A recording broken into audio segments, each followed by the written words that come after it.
चलो भाई देखो अब मैं क्या करता हूँ। सीरियसली तो हमारे प्रधानमंत्री उनको लेते हैं। अब की बार ट्रम्प सरकार, हाउडी मोदी, नमस्ते ट्रम्प, भक्तगण यहाँ पर हवन करा रहे थे, यज्ञ करा रहे थे। देश की इकोनॉमी को 8.2% पे ग्रो करना पड़ेगा हर साल अगले 21 साल के लिए, अगर आपको विकसित भारत बनना है 2047 में।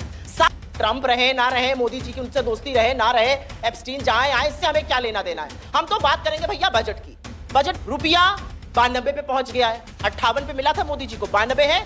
मुझे ऐसा लगता है उन्होंने मन बना लिया है कि रुपए से भी शतक लगवा कर रहेंगे, जैसे पेट्रोल से लगवाया था। तो रुपया अच्छा बात नहीं है।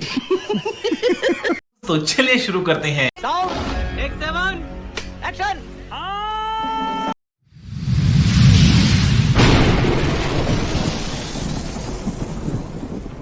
नमस्कार दोस्तों, स्वागत है आप सभी का मेरे आज के इस नए वीडियो में। दोस्तों आज तो सुप्रिया श्रीनेत ने गजब का धमाल मचा दिया है डिबेट में। आज गोदी एंकर मानक गुप्ता को और बीजेपी प्रवक्ता अजय आलोक को रगड़ रगड़ कर धोया है। दोस्तों आज बातचीत हो रही थी बजट पर, जहां मानक गुप्ता सुप्रिया श्रीनेत को घेरने की कोशिश कर रहे थे और बीजेपी की चाटुकारिता करने की कोशिश कर रहे थे। लेकिन दोस्तों सुप्रिया श्रीनेत ने ऐसा धोया है कि अजय आलोक और मानक गुप्ता दोनों कुर्सी खड़ा होकर भाग खड़े हुए हैं।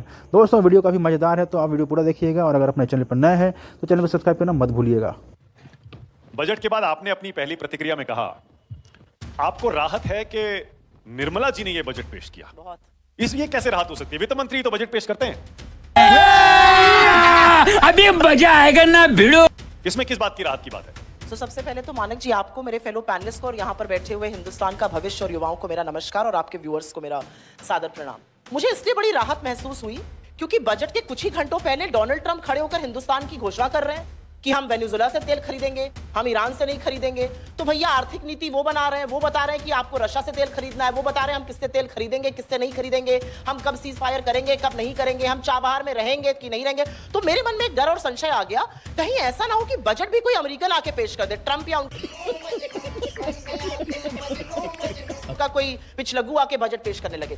तो जब मैंने निर्मला जी को बजट पेश करते हुए देखा, 1.5 घंटे की उनकी स्पीच थी, पूरी सुनी, फिर एनालाइज करी और उस पर भी चर्चा करेंगे, मुझे राहत महसूस हुई। मुझे खुशी हुई कि चलो भारत का वित्त मंत्री ट्रंप जी को इतना सीरियस बात तो सही है। सीरियसली क्यों लेते हैं? ट्रंप जी रोज कुछ ना कुछ कहते रहते हैं, रोज डेली, और पूरी दुनिया में अब उनको लोगों ने सीरियसली लेना बंद कर दिया। अरे भाई सीरियसली तो हमारे प्रधानमंत्री उनको लेते हैं। अब की बार ट्रंप सरकार, हाउडी मोदी, नमस्ते ट्रंप, भक्तगण यहाँ पर हवन करा रहे थे, यज्ञ करा रहे थे, पूजा पाठ कर रहे थे कि ट्रंप जी इलेक्ट करें। तो जब ट्रंप जी बन गए माय फ्रेंड डोनाल्ड ट्रंप, हम थोड़ी कहते हैं। और ये भी तो सच है ना कि उनके टैरिफ्स के बावजूद हम लोग झुके नहीं। ये भी तो सच है ना, आज तक टैरिफ हमारे ऊपर लगे हुए हैं, इकोनॉमी हमारी 7+ से जा रही है और चुनाव पे चुनाव ये सरकार जीतती जा रही है, बीजेपी जीतती जा रही है। जी मुझे थोड़ी सी इस बात का दुख है कि आप जैसे प्रबुद्ध एंकर 7% इकोनॉमी को अच्छा मान रहे हैं। ये बड़ी अच्छी बात कही आप। इस देश की इकोनॉमी को 8.2% पे ग्रो करना पड़ेगा हर साल अगले 21 साल के लिए, अगर आपको विकसित भारत बनना है 2047 में। 7% हमारा पोटेंशियल है। इकोनॉमिक सर्वे भी 7% कह रहा है, आप लोग भी ताली बजा रहे हैं, खूब खुश हो रहे हैं। 7%, अरे 7% से ज्यादा पे ग्रो करेंगे तब इन युवाओं को कल नौकरी मिलेगी, तब कृषि में सुधार आएगा, तब सर्विसेज में सुधार आएगा, तब मैन्युफैक्चरिंग बढ़ेगी। मैं आपको छोटे छोटे आंकड़ों से बात करती हूँ। आपने कहा बोल हम क्या बात कर रहे हैं, मैं बजट पर वापस जाना चाहती हूँ। ट्रंप रहे ना रहे, मोदी जी की उनसे दोस्ती रहे ना रहे, एप्स्टीन जाए आए, इससे हमें क्या लेना देना है। हम तो बात करेंगे भैया बजट की। बजट पेश हुआ, जब बजट पेश हुआ तो उस समय देश और दुनिया में क्या हो रहा है वो तस्वीर जाननी जरूरी है। रुपया 92 पे पहुंच गया है, 58 पे मिला था मोदी जी को, 92 है। मुझे ऐसा लगता है उन्होंने मन बना लिया है कि रुपए से भी शतक लगवा कर रहेंगे, जैसे पेट्रोल से लगवाया था। तो रुपया निरंतर गिरता जा रहा है, वर्स्ट परफॉर्मिंग एशियन करेंसी है। इस दौरान जो नेट एफडीआई है वो नेगेटिव हो गया। इसका क्या मतलब है? जो फॉरेन इन्वेस्टर यहां पर लाकर इंडस्ट्री लगाते हैं, इन्वेस्ट करते हैं, वो नेगेटिव हो गया क्योंकि हिंदुस्तान के लोग ज्यादा इन्वेस्टमेंट बाहर कर रहे हैं। हिंदुस्तान के कारोबारियों ने $24 बिलियन का इन्वेस्टमेंट बाहर किया है, हिंदुस्तान में नहीं किया है। एफपीआई, फॉरेन इंस्टीट्यूशनल इन्वेस्टर्स पैसा लगातार मार्केट से खींच रहे हैं। कल मार्केट 11 लाख करोड़ का लॉस हुआ। तो ये सारी जो परिस्थिति थी, बेरोजगारी अपने आप में, मैन्युफैक्चरिंग नहीं बढ़ रही, अभी भी 12.8 पर अटकी हुई है। ऐसे में मुझे ऐसा लग रहा था कि वित्त मंत्री आएंगी, समस्याओं को देखेंगी और एक निर्भीक महिला की तरह, एक निर्भीक प्रधानमंत्री उनके नेतृत्व में शायद वो समस्याओं को देखकर उनका निवारण करेंगी। और अभी तो रुको, क्लाइमैक्स अभी बाकी है। यहाँ पर ऑस्ट्रिच बन गई वो, शुतुरमुर्ग। हे राम जी, जगत बना ही नहीं है अब तक। गजब बेइज्जती है। सिर आप नीचे कर लीजिए और दुनिया में क्या हो रहा है उससे कोई मतलब नहीं। छोटी सी उसकी वजह ये भी तो है ना सुप्रिया कि सरकार और बीजेपी रूलिंग पार्टी सारे चुनाव जीत रही है। उनको पता है कि जनता हमारे साथ है, जनता का विश्वास है सरकार में, इकोनॉमिक पॉलिसीज में, और इसीलिए वो। मानक जी, थोड़ी बहुत तो इकोनॉमी की समझ आप भी रखते हैं, मैं जानती हूँ। चुनाव जीत रही है और 19 लोग रोज आर्थिक तंगी से आत्महत्या कर रहे हैं। अब बोल। चुनाव जीत रही है और युवा जो है वो रोजगार के लिए सड़कों पर है। चुनाव जीत रही है और मैन्युफैक्चरिंग का बब्बर शेर दहाड़ने के बजाय मिमिया रहा है। चुनाव जीत रही है और रुपया जो 58 पे मिला था वो 92 की दौड़ लगा रहा है।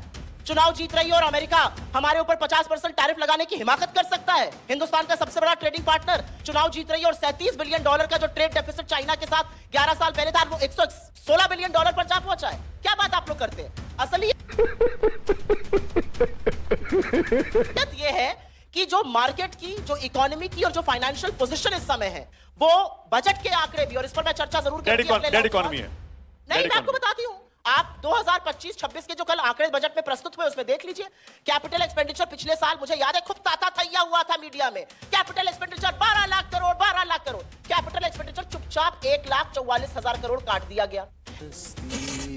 एक्सपेंडिचर 1,05,03 करोड़ काट दिया गया। हेल्थ में पैसा काटा गया, शिक्षा में पैसा काटा गया, सोशल वेलफेयर में पैसा काटा गया, रूरल डेवलपमेंट में पैसा काटा गया। और अंतिम बात कहकर अपनी बात खत्म करती हूं। आप सबको इंदौर का वो सीन तो याद ही है जहां पर दूषित पानी पीने से बच्चे और लोग मर गए थे, 29 लोग मरे हैं। आपको पता है जल जीवन मिशन और ड्रिंकिंग वाटर मंत्रालय ने अपने बजट का कितना % यूज किया? 2%। सबके सब चोर हैं साले। सिर्फ 2% यूज किया। अगर 90% यूज करते तो लोगों को शायद साफ ड्रिंकिंग वाटर। अब आप क्योंकि इकोनॉमी प्राथमिकताएं, क्योंकि आप इकोनॉमी बहुत अच्छे से समझते हैं, जितने टाइम हम यहाँ पर हैं मुद्दों पर चर्चा हो, डर करके आक्षेप लगाने का क्या मतलब? ठीक है, तो फिर मुद्दों पर ही हो जाए। मैं कह रहा हूं आपके नेता डेड इकोनॉमी बोल रहे थे डोनाल्ड ट्रंप के बोलने के बाद। आप इकोनॉमी समझती हैं, थोड़ा आज अपने दर्शकों के लिए बता दीजिए ना, देशवासियों के लिए डेड इकोनॉमी है क्या? मैं आपको बताती हूं डेड इकोनॉमी क्या है। डेड इकोनॉमी ये है कि जो सरकार की रेवेन्यू रिसीट है, जो सरकार का राजस्व आता है, सरकार के स्रोत ऑफ इनकम होते हैं, सरकार का राजस्व आता है। 2025-26 में सरकार का जो राजस्व था वो 78,000 करोड़ घट गया, कटौती करनी पड़ गई। क्यों घट गया? क्योंकि ये slow down in the economy है। जो नेट टैक्स रिसीट्स थी वो 1,62,000 करोड़, 1,62,000 करोड़ घट के आई। और असलियत ये है कि SC ST OBC तमाम स्कॉलरशिप्स का पैसा घटाया गया। तो अगर ये science of a slow down नहीं है, ये science of an economy in trouble नहीं है, जिस इकोनॉमी में FDI नेगेटिव है। मैं आपसे सिर्फ एक बात पूछना चाहती हूं, सब कुछ चकाचक है, सब कुछ चंगा है, बहुत बढ़िया चल रहा है, वाह वाह करने के लिए सब लोग खड़े हुए हैं, तो निवेश क्यों नहीं हो रहा है? क्योंकि investment is an act of faith. भारतीय लोग बजाय भारत में निवेश करने के विदेश में okay, doctor Ajay Alok, 24 doctor Ajay Alok, और FDI वाले यहां पर पैसा नहीं ला रहे हैं। डॉक्टर अजय आलोक चैनल को सब्सक्राइब करो पहले। हाँ जल्दी करो।